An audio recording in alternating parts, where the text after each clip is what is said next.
Dua të veçoj dhe një rast tjetër të një fëmije me një defekt në zemër, që ishte defekt jo i thjesht, nga këto me nxirje ose me cianoz, që ne ja referuam prindërve për të bërë 1 ose 2 stade operacionesh.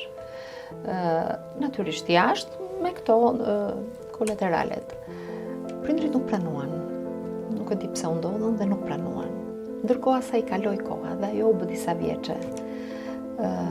Por ndërkohë vajza rëndohej. Dhe deri në moshën 10-12 vjeç ajo se nuk operohi më pastaj.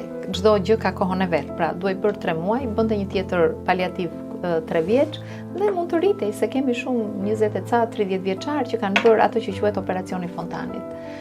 Prindrit pastaj e kuptuan që kishin bërë gabim, por nuk ishte më kthim mbrapa.